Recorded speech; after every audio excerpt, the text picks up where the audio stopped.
Bienvenida, bienvenido a esta nueva exploración. Hoy nos metemos de lleno en un texto que analiza un campo muy específico, la visita médica. Efectivamente. Pero lo hace desde un ángulo, bueno, quizá un poco inesperado para algunos, el de la neurociencia aplicada. Vamos a investigar cómo se propone influir, podríamos decir, directamente en el cerebro del doctor. Casi nada. La fuente que tenemos aquí es un extracto, se titula El futuro de la visita médica, una perspectiva desde el neuromanagement. El autor es Alexander Persand-Kohl, que dirige una escuela de visita médica, y parece que el texto va dirigido sobre todo a profesionales farmacéuticos de América Latina. Ajá, tiene sentido el enfoque. Y bueno, nuestro objetivo aquí, ¿cuál es? Pues entender cómo esta disciplina, el neuromanagement, busca transformar la labor del visitador, ir un poco más allá de las tácticas de siempre, ¿no? Así que vamos a desgranar esto. Venga, a ver qué nos cuenta. El autor arranca fuertecito, ¿eh? Sostiene que el éxito ya no depende solo de conocer el producto al dedillo o de visitar mucho. Ya, lo típico. Claro. Afirma que la clave ahora es otra cosa. Es conectar, persuadir, pero entendiendo los procesos internos del cerebro que guían las decisiones del médico. ¿Qué te parece esta premisa de entrada? ¿Es para tanto el cambio? A ver, es un planteamiento interesante y bastante coherente con lo que se ve en otros campos, ¿eh? El foco se mueve. Ya no es solo qué dices, sino cómo lo comunicas. Y, sobre todo, entender a fondo a quién le hablas. Introduce el concepto del neuromanagement, claro, y menciona al doctor Néstor Braidot, que es una referencia en esto de aplicar la neurociencia a la empresa en el mundo hispano. Ah, le da un respaldo científico, digamos. Exacto. Lo importante es que no lo vende como una moda pasajera, sino como una aplicación, bueno, científica de la neurociencia a la gestión, en este caso a la visita médica. Se aleja de la idea de que con soltar la ficha técnica ya está todo hecho. Claro, claro. Habla de pasar de ser un proveedor de información, así sin más, a un socio estratégico. Eso es. E incluso usa el término neuropersuasión profesional. Suena potente.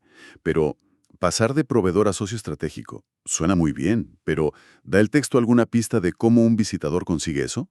¿Con un médico que va a tope de trabajo? Pues justo ahí entra la definición que da de neuromanagement. Lo describe como eso, como la integración de los avances de la neurociencia con la gestión. Aplicado aquí, se centra en dos cosas. La autogestión del propio visitador, o sea, cómo está él mental y emocionalmente. Ajá. Y muy importante la gestión de la relación con el médico. Y aquí la clave, lo que subraya mucho el texto, es que la mente humana no es una computadora lógica. Ya. Ojalá. Bueno, está súper influenciada por emociones, por atajos mentales que llamamos sesgos cognitivos y por un montón de cosas que pasan por debajo del radar de la conciencia. O sea que la propuesta es dejar de pensar que el médico decide solo con la parte racional. No. Justo eso. El objetivo que plantea el texto es que el visitador aprenda a presentar los beneficios de un medicamento de una forma que el cerebro del médico no solo entienda, sino que también desee, o que lo vea como algo intuitivamente correcto, relevante para él. Y eso implica hacerse preguntas como ¿qué pasa en la cabeza del médico cuando escucha? ¿Cómo filtra la información con el poco tiempo que tiene? ¿Qué le motiva de verdad a elegir una cosa u otra, más allá de los estudios? Entender eso, dice el autor, es la ventaja estratégica hoy en día. Vale, aquí es donde se pone interesante, ¿no? El texto detalla tres áreas de aplicación principales. La primera, la neuropersuasión y cómo influyen los sesgos cognitivos del médico. Cierto. Y señala algo que, bueno, puede chocar un poco. La decisión de qué recetar, aunque parezca súper científica, casi nunca es puramente racional. El médico, como cualquiera, usa atajos mentales para ir más rápido. Y el texto menciona algunos muy concretos. Por ejemplo. Pues mira, el sesgo de confirmación. Es esa tendencia que tenemos todos a buscar información que confirme lo que ya pensamos. Ya. Si un médico ha tenido buena experiencia con un fármaco, pues inconscientemente buscará datos que refuercen esa idea. Tiene sentido. Luego está el efecto de anclaje. Es como si la primera información que recibe, imagínate un dato de eficacia muy llamativo, se quedara ahí como un ancla. Mm. Y aunque luego reciba más datos, le cuesta ajustar ese primer juicio. Pesa mucho esa primera impresión.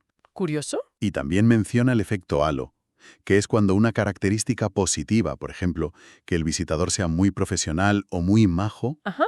pues influye en cómo ve el producto en general, incluso antes de mirar los datos a fondo. Lo interesante es que el texto sugiere que ni las decisiones médicas se libran de estos trucos mentales que usamos todos. Vale, entiendo los sesgos. Pero entonces, ¿la estrategia del neuromanagement es explotarlos, sin más? El texto dice que no es manipular. Correcto. El enfoque que describe es más sutil, ¿eh? No es bombardear con más datos técnicos para intentar ganar por lógica pura. Es más bien diseñar la comunicación para, bueno, mitigar el impacto negativo de esos sesgos o incluso apoyarse en ellos pero de forma constructiva. ¿Y cómo? Pues presentando la información de una manera concreta, resaltando lo novedoso, al cerebro le llama la atención lo nuevo, subrayando la relevancia directa para la práctica de ese médico o para sus pacientes y comunicando el beneficio de forma muy clara, muy concisa. La idea clave es presentar la evidencia de forma cognitivamente atractiva, dice el texto. O sea, fácil de procesar para un cerebro que suele estar saturado. Entiendo, como predigerir la información. Pero, ¿no hay riesgo de que eso se vea como simplificar demasiado? ¿O incluso un poco condescendiente para un médico acostumbrado a datos complejos? Es una buena pregunta, sí. El texto parece defender que el valor está justo ahí, en esa capacidad de síntesis y claridad. Piensa en la sobrecarga de información que sufren los médicos. Si alguien les presenta lo esencial de forma rápida y memorable, no está simplificando en exceso, les está ayudando. Visto así, Es eficiencia cognitiva, no añadir más ruido, sino señalar lo importante de forma eficaz. Es un cambio de rol. El visitador no solo informa, ayuda al médico a procesar lo relevante. de acuerdo, tiene su lógica, desde esa perspectiva de eficiencia.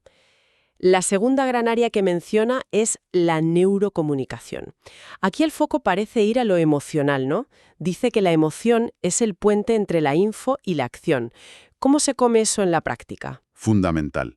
La neurociencia nos dice que memoria y emoción van de la mano. Totalmente. Recordamos muchísimo mejor aquello que nos genera una respuesta emocional. Ya. Pasa porque la amígdala, que es nuestro centro emocional, y el hipocampo, clave para crear recuerdos, trabajan juntos. La emoción es como el pegamento de la memoria. Qué bueno. Y el texto propone usar esto con dos herramientas principales. La primera, el storytelling, contar historias. Ah, las historias. Claro, no solo datos fríos, narrativas. Casos de pacientes que mejoraron un montón, anécdotas del descubrimiento del fármaco, historias de éxito. El texto dice que las historias bien contadas activan zonas del cerebro ligadas a la empatía, la corteza prefrontal. Y da una cifra que, bueno, es muy llamativa. Una historia puede hacer que la información sea hasta 22 veces más memorable que los datos sin contexto. 22 veces. Uf, cuesta creerlo, pero si piensas en las historias que te marcan frente a una lista de datos, sí que tiene sentido. Es como si el cerebro estuviera hecho para entender el mundo con historias, ¿no? Totalmente. Estamos cableados para eso. Y la segunda herramienta de neurocomunicación. La segunda es la sincronización, que no es estar de acuerdo en todo, ¿eh? Es algo más sutil. Es la capacidad de adaptar, casi sin darte cuenta, tu lenguaje corporal, tu tono de voz, tu ritmo al hablar, al del médico. Como entrar en su onda. Exacto. Esa sintonía, que a menudo pasa sola cuando hay buena conexión, crea un vínculo de confianza a nivel no verbal. No es imitar como un loro, ¿eh? Claro. Es más encontrar un ritmo común, como dos músicos improvisando. Según el neuromanagement, esto hace que el mensaje se reciba mejor, porque genera una sensación subconsciente de estamos en la misma página. Interesante esa mezcla de relato y lenguaje no verbal. Y nos queda la tercera aplicación clave. El neuroliderazgo personal. Aquí parece que la mirada va hacia adentro, hacia el propio visitador, ¿no? Justo. La idea es, no basta con entender la mente del médico, tienes que gestionar la tuya propia. El estado mental y emocional del visitador, su estrés, su motivación, su confianza, influye directamente en cómo interactúa, cómo comunica, cómo aguanta la presión del trabajo. Lógico. Y el texto propone usar la neurociencia para optimizar el propio rendimiento. Se centra en dos cosas. Primero, gestionar el estrés. El texto insiste en que el estrés crónico no solo es malo para la salud, es que te fastidia funciones cognitivas clave para la visita. La memoria de trabajo, la que usas en el momento, tomar decisiones claras. Sí. Por eso sugiere cosas como el mindfulness o técnicas simples de respiración controlada antes de entrar a la visita, para calmar el sistema nervioso y estar más presente, más enfocado. Práctico. Y segundo, activar la motivación. Nuestro cerebro tiene un sistema de recompensa muy potente basado en la dopamina, ¿sabes? El neurotransmisor del placer y la motivación. El texto propone usar esto. En vez de pensar solo en objetivos anuales enormes, ponte micrometas diarias o semanales. Preparar bien una visita, conseguir explicar bien un punto clave, tener una buena charla. Pequeños logros. Exacto. Alcanzar esas pequeñas metas libera dopamina, te da esa sensación de logro que te empuja a seguir. Incluso anima a celebrar esos pequeños éxitos para reforzar ese circuito de recompensa y mantener la motivación alta cada día. Tiene mucho sentido aplicar esto no solo para influir fuera, sino para mejorar uno mismo, ¿no? Su bienestar y rendimiento. Totalmente. Y para que no se quede todo en teoría, el texto también baja a tierra con estrategias concretas para el día a día. Dice que no hace falta ser neurocientífico, sino cambiar la mirada y adoptar ciertas prácticas. Sí, lo traduce en acciones concretas, observables. Una clave es observar activamente el estado del médico, más allá de lo que dice. Antes de soltar tu rollo, pararte un segundo a leer las señales. ¿Parece apurado, cansado, relajado? Leer la situación. Eso. Y adaptar tu enfoque, la duración, incluso qué cuentas, según esa lectura de su estado. Otra es ser un curador de información, no un transmisor sin más. El médico ya tiene acceso a muchísimos datos. Tu valor diferencial, según esto, es seleccionar lo relevante para él y presentárselo claro, conciso, ahorrándole tiempo y esfuerzo mental. Ser un filtro útil. Me gusta eso de curador. Y luego, priorizar el para qué sobre el qué. O sea, centrarse menos en las características técnicas y más en el beneficio final. ¿Qué problema soluciona al paciente y, por tanto, al médico? El cerebro busca soluciones. Conectar con eso es más efectivo. ¿El beneficio práctico? Y, finalmente, sugiere reforzar la memoria del médico. No basta con decirlo una vez. Propone usar repetición espaciada, volver sobre lo importante en distintas visitas y asociar la infoclave con imágenes potentes, metáforas claras. Hacer que lo importante se pegue. Observar, curar, enfocar en el beneficio, ayudar a recordar. Suena un enfoque muy centrado en hacer la comunicación más eficiente y a la vez más humana. Para ir cerrando, ¿cuál dirías que es la visión final que transmite el texto sobre el futuro de la visita médica? El mensaje es bastante claro y ambicioso, diría yo. El texto dice que el neuromanagement no es un añadido más, es como el siguiente nivel de profesionalización. Ya no basta con ser un crack del producto, se vuelve indispensable, según esto, ser un experto en la mente del cliente, del médico en este caso. Argumenta que la inversión más inteligente hoy para un visitador es en entender cómo funciona el cerebro, el del médico y el suyo propio. Y el beneficio que promete no es solo vender más, ¿verdad? No, el texto sugiere que este enfoque no solo optimizaría los resultados, digamos, comerciales, sino que, al basarse en entender mejor las necesidades cognitivas y emocionales del médico, permitiría construir relaciones profesionales más fuertes, más significativas, a largo plazo.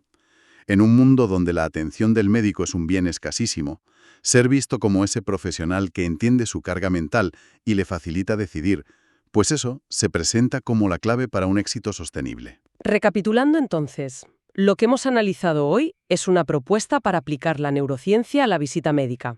La idea es hacerla más estratégica, más eficiente para el cerebro y más conectada emocionalmente, superando la mera entrega de datos. Exacto. Pasar de un enfoque de transmisión de información a uno centrado en la conexión profunda, entendiendo y adaptándose a cómo el cerebro del médico procesa, decide y se motiva, y a la vez trabajando la propia gestión mental y emocional del visitador. Y como reflexión final que nos deja este análisis, el texto se enfoca mucho en la eficacia, en optimizar la visita desde lo profesional. Pero si pensamos en aplicar estas técnicas, ¿hasta qué punto entender tan a fondo los mecanismos cerebrales de decisión podría cambiar no solo las ventas, sino la naturaleza misma de cómo interactúan la industria y los profesionales de la salud? Es una buena pregunta para seguir dándole vueltas. Ahí queda. Gracias por acompañarnos en esta inmersión. Hasta la próxima. Hasta la próxima.